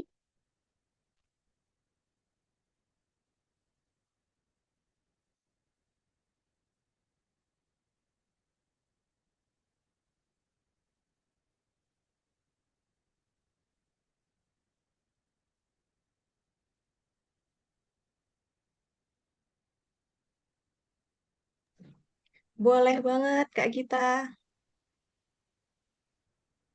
Ya, boleh banget Kak Gita. Silahkan Kak Gita mau on mic atau mau share di komen nih pertanyaannya.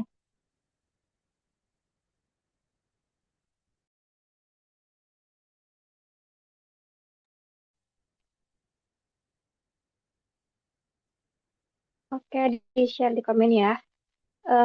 Pertanyaan dari Kak Gita, Kak Ayung, gimana ya caranya agar ketika kita berbuat salah, kita bisa lebih mudah memaafkan diri sendiri dan tidak menyesalinya? dan tidak mengulangi kesalahan yang sama ke depannya. Oke, Oke. Kak Gita, terima kasih. Silahkan Teh Ayu untuk dijawab pertanyaan dari Kak Gita. Oke, terima kasih Kak Gita atas pertanyaannya. Jadi yang pertama, gimana caranya agar kita tidak agar ketika kita berbuat salah kita bisa lebih mudah memaafkan diri sendiri. Aku tadi udah eh, apa namanya? Remind bareng-bareng ya di awal nggak di awal sih, maksudnya di pertengahan materi tentang pembahasan ini bahwa memaafkan diri sendiri itu nggak semudah itu. Harus kita latihkan setiap hari juga gitu kan. Dan salah satu caranya dengan cara ini tadi yang kita lakukan bersama untuk mulai menuliskan kalimat permohonan maaf ke diri kita sendiri. Itu salah satu terapi yang bisa kita lakukan. Karena itu juga yang diajarkan ke apa dari psikologku, terus kemudian aku juga baca-baca dari beberapa jurnal dan dengerin di podcast bahwa memang menuliskan apa namanya? Surat permohonan maaf ke diri kita itu adalah salah satu cara untuk merilis rasa bersalah. Dan kalau dibilang tidak menyesalinya nggak akan bisa, karena itu sudah satu paket ketika kita melakukan kesalahan dan tiba-tiba kita sadar nih ini salah gitu kan. Ya pasti kita akan menyesal, karena memang template-nya manusia. Itu kan berbuat baik sebenarnya teman-teman. Fitrahnya kita itu sebenarnya berbuat baik. Jadi ketika kita tahu kita melakukan kesalahan, entah sadar nggak sadar, setelah itu kita kan pasti menyesalinya. Itu sudah pasti. Karena memang kita tahu bahwa itu adalah sebuah kesalahan. Dan otomatis kita akan menyesalinya. Karena Allah menciptakan kita, kolbu itu tadi, dalam kondisi yang baik dan selalu menuju kebaikan gitu loh. Jadi ketika kita ada sebuah kesalahan atau kekhilafan, kita pasti akan keseret dan langsung sadar bahwa ini tuh nggak bener, ini pasti apa ya, ini sesuatu yang nggak baik dan kita akan menyesalinya. Maka nggak bisa kalau misal kita melakukan kesalahan, kemudian kita nggak menyesal, kecuali Allah sudah mematikan hati kita. Nauzubillah min zalik. Ya, kecuali Allah sudah benar-benar mematikan kolbu kita, mematikan hati kita. Makanya ada orang-orang di luar sana yang juga mungkin pada akhirnya tidak benar-benar sadar rasa bersalahnya, kemudian ya apapun itu bentuknya, tapi pasti tetap ada penyesalan sih. Setiap manusia itu pasti, meskipun sedikit itu pasti ada. Karena memang ya itu tadi fitrahnya kita diciptakan dalam kebaikan dan menuju kebaikan. Jadi sudah pasti kita akan eh, merasa menyesal. Gimana caranya supaya nggak terlalu meratapi? Itu tadi Kak kita. Jadi coba untuk membuat surat permohonan maaf ke diri sendiri pelan-pelan setiap hari. Apapun trigger rasa bersalahnya, silakan dituliskan dan ngomong aja kayak yang tadi disampaikan teman-teman, ada Kak Revin sama Kak Nana sama Kak Tari tadi, coba untuk dituliskan seperti itu. Sesederhana yang Kak Tari lakukan juga kayak nggak apa-apa, kayak cuma diriku, Tari, maaf ya, atau mungkin Gita, maaf ya, karena kamu pernah melakukan hal ini gitu. Percayalah, di awal itu memang rasanya kayak aneh dan kayak gimana gitu. Tapi pelan-pelan kalau kita sudah mulai ternotis, tubuh kita tuh akan tahu bahwa oh kita sedang berbuat baik nih sama diri kita. Kita lagi ngepuk-puk diri kita nih dengan cara seperti ini. Gitu. Jadi untuk menyesalinya itu pasti sudah ada konteksnya dan pasti kita akan merasakan hal tersebut gitu kan. Tapi ketika kita mulai merilis rasa bersalah itu dengan cara membuat surat permohonan maaf itu tadi, ngomong sama diri kita sendiri untuk memaafkan, atau red theory chair yang tadi juga aku sampaikan, itu juga salah satu terapi yang bisa kita lakukan untuk memaafkan dan meminta maaf ke diri kita sendiri. Sehingga, nah, kalau kita sudah sering melakukan hal itu ke diri kita, apalagi kalau kita ada momentum kita ke-trigger atau gimana gitu ya, pelan-pelan kita akan aware bahwa ini adalah kesalahan, ini adalah sesuatu hal yang nggak benar, yang akhirnya kita tahu bahwa ini nggak boleh diulangin lagi. Seseorang melakukan kesalahan itu karena barangkali di momentum itu awareness-nya belum aktif. Awareness atau kesadarannya itu masih, apa ya, masih lebih masih belum signifikan aktifnya dibandingkan pergerakan dirinya untuk melakukan sesuatu gitu loh. Tapi ketika awareness kita lebih aktif, maka kita akan banyak mempertimbangkan atau eh, apa ya, nggak sembarangan untuk melakukan sesuatu hal gitu loh. Dan itu yang akan meminimalisir kesalahan yang bisa kita lakukan. Seringkali seseorang itu melakukan sesuatu itu bukan karena dia benar-benar ingin melakukannya sebenarnya, tapi karena emosinya, karena panggilan sesuatu hal dalam dirinya yang membawa dia untuk kamu harus ngelakuin ini gitu. Tanpa awareness, tanpa kesadaran, seseorang akan dengan mudah melakukan hal tersebut. Maka dari itu kenapa banyak orang yang berbuat zolim, kenapa banyak orang yang tiba-tiba menyakiti orang lain, karena kesadaran dia itu nggak lebih aktif dibandingkan impulsif dia untuk melakukan sesuatu gitu loh. Nah, kesadaran ini perlu kita latih setiap hari. Makanya itu kita perlu kenapa kalau sholat itu khusyuk. Itu sholat nggak tuh? Sholat itu juga latihan kita untuk lebih awareness, lebih tumak ninah, lebih apa ya, lebih aware dengan semuanya gitu. Kemudian zikir, latihan nafas, kemudian journaling, semua hal-hal yang remeh-temeh itu kesannya sebenarnya ya teman-teman. Tapi itu impactful banget buat kita gitu. Apalagi untuk tipe orang yang gerusa-gerusu kayak aku pribadi tuh orangnya gerusa-gerusu loh. Maksudnya kayak pengen cepet-cepet, kemudian harus semuanya langsung selesai dan lain sebagainya gitu. Karena aku tahu aku orangnya kayak gitu, maka aku harus melatih diriku untuk selalu aware dengan sesuatu gitu. Harus ada pause momennya di setiap hari gitu. Karena aku tahu, jadi aku harus melakukan itu untuk mentreat dan menterapi diriku sendiri gitu. Supaya apa? Supaya nggak impulsif gitu. Jadi seringkali makanya aku juga selalu bilang ke siapapun di dunia itu sebenarnya nggak ada orang jahat teman-teman. Di dunia itu nggak ada orang yang jahat. Hanya saja orang yang memang belum sadar dengan banyak hal di dirinya gitu. Makanya kenapa awareness itu penting sekali, kesadaran itu penting sekali. Karena ya kesadaran itu yang menahan kita, kesadaran dan keimanan pastinya ya, yang akan nge-hold kita untuk nggak melakukan sesuatu hal yang merugikan orang lain, bahkan menyakiti orang lain, atau bahkan diri kita sendiri gitu. Jadi ini semua bisa dilakukan dengan cara dilatih Kak kita. Yang pertama untuk membuat kalimat permohonan maaf ke diri kita sendiri. Kemudian yang kedua, melatih itu dulu. Kalau sudah itu terus dilatih, maka kesadaran dan awareness kita akan aktif. Dan ketika kesadaran atau awareness kita lebih tinggi ya, lebih aktif gitu, kita akan jauh lebih berhati-hati untuk tidak sembarangan melakukan sesuatu dan karena kita tahu itu adalah kesalahan. Karena kan kita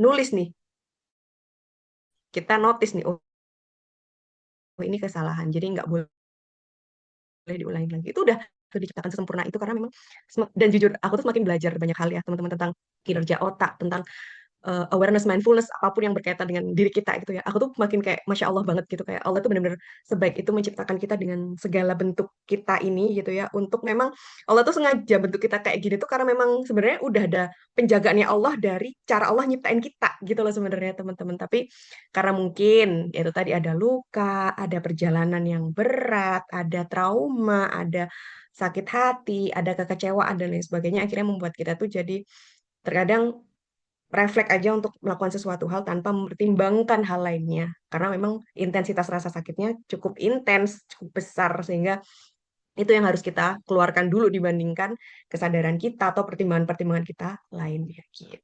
Semoga menjawab Kak Gita. Terima kasih atas pertanyaannya.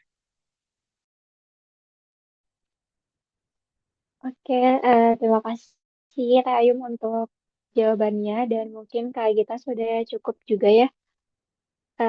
Selanjutnya ke siapa lagi nih? Ada yang mau bertanya lagi mungkin sebelum kita tutup di 21 menit lagi ya.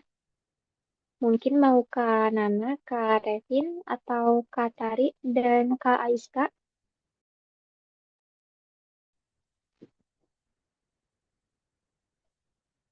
Ya, kalaupun tidak bertanya nggak apa-apa ya. Kalau mau sharing atau mau menyampaikan pesan dan kesannya boleh banget. Mungkin mau dari Kak Aiska nih yang belum ada suaranya ya.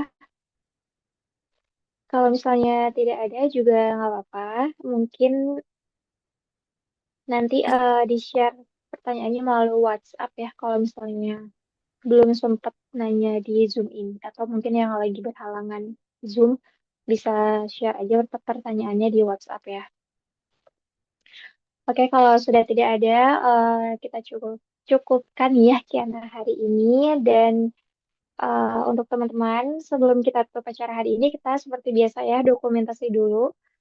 Mungkin Kak Gita, Kak Tari, Kak Aiska yang apa yang lagi Zoom boleh mungkin mau on cam boleh pakai VB yang sama ya, background yang sama atau mungkin ada yang lain juga boleh.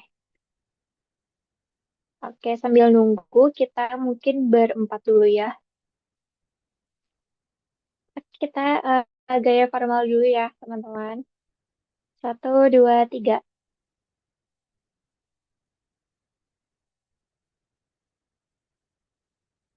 Oke, yang kedua gaya bebas. Satu, dua, tiga.